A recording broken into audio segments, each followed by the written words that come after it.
Maintenant, on va parler des méthodes one-to-many. Donc tout à l'heure, je vous ai présenté ça rapidement pour ma petite formation. C'est quoi la différence entre les deux? Vous avez compris. Là, on fait venir des gens avec un rendez-vous individuel directement. Ça marche pas. Vous rajoutez un webinar. Et donc, ce webinar, vous avez compris, ça va ramener du monde. Vous y passez moins de temps et vous aurez plus de clients à la fin parce que le tunnel, il est optimisé.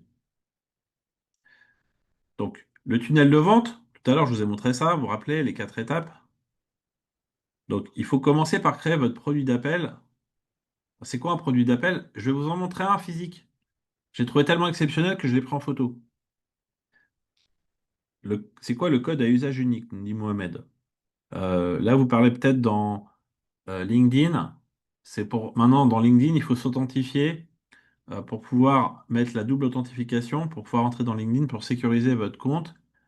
Vous avez besoin donc de mettre un code que vous recevez par mail généralement la première fois que vous vous connectez. À la boulangerie à côté de chez moi, il y a quelques années, j'ai vu ça, j'ai trouvé ça tellement puissant que je l'ai pris en photo. Donc, Groupama, il vous offrait votre baguette le matin, de 11h30 à 13h30. Donc, 100 personnes avaient 100 baguettes offertes. Donc, le produit d'appel, c'est les baguettes. Le boulanger, Groupama remet 100 euros au boulanger. Les gens viennent chercher leurs baguettes. Et Groupama donne des vouchers, des bons sur l'assurance vie, la prévoyance et la retraite. Sur les 100 personnes qui vont venir chercher leurs baguettes offertes, il y aura peut-être 10, 15, 5 qui vont acheter de l'assurance vie de la prévoyance. Vous voyez, le produit d'appel, il est quand même assez intéressant en physique. Au lieu de chercher des clients, Groupama, ils les font venir à la boulangerie.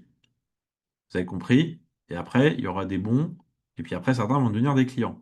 Bon, c'est un exemple décalé, mais je faisais avant des interventions euh, dans des salles. Ça me coûtait 2 3 000 euros la soirée. Maintenant, je préfère faire des webinaires en ligne. Le Covid est passé par là.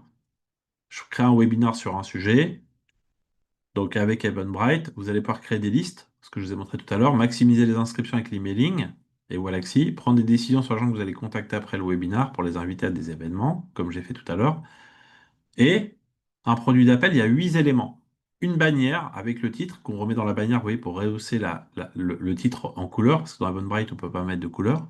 Un résumé, un descriptif, des dates au choix, des mots-clés et un organisateur.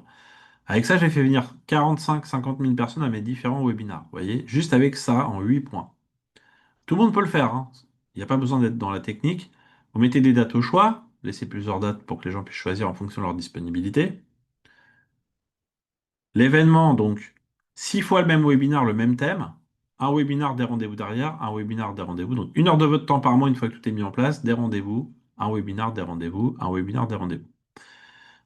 Avant de commencer le premier webinaire 5 semaines avant, on envoie des messages pour faire venir suffisamment de gens par LinkedIn, invitation niveau 1, Wallaxy, contact niveau 2, Eventbrite, emailing. Et 3 semaines avant, on met tout en ligne. En 2 mois, 2 3 mois, vous pouvez tout avoir setupé pour avoir après un système qui va en automatique vous amener des leads, puis des clients après les webinars. Et vous n'y passez après, une fois que tout est mis en place, que 1 heure de votre temps.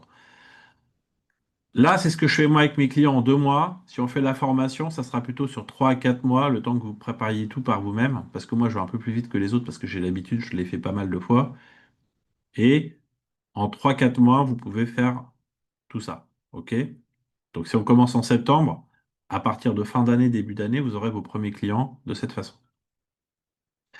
Le prospect, le prospect reçoit une invitation, il s'inscrit, il reçoit un email de confirmation, un SMS, il vient au webinar, vous lui proposez un rendez-vous Calendly, il reçoit la présentation après le webinar, vous lui envoyez l'offre en rendez-vous et il signe l'offre derrière. C'est ça les étapes. Est-ce qu'on peut créer une session webinar avec mon clone IA? Non, Eva, pourquoi? Parce que moi, si je réponds pas aux questions, vous allez me dire c'est quoi ce bouffon?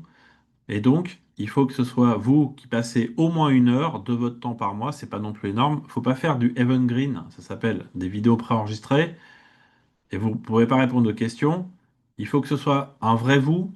Donc moi, je suis réellement moi là, vous voyez. Ok, c'est pas voilà. Et je réponds aux questions. C'est pour vous montrer que tout ce qui est automatisation a ses limites. Il faut que vous passiez au moins 1 heure avec vos prospects pour leur montrer que voilà. Et après le rendez-vous individuel, il faut être vraiment là avec eux.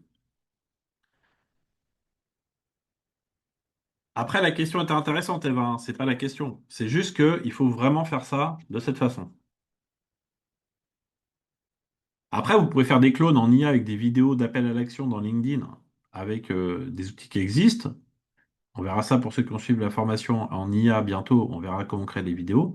Mais c'est que pour les petites vidéos d'1 à 2 minutes, ok, que vous utilisez dans LinkedIn. Vous pouvez faire 50 vidéos, vous n'avez pas besoin de tout enregistrer, vous pouvez le faire de cette façon.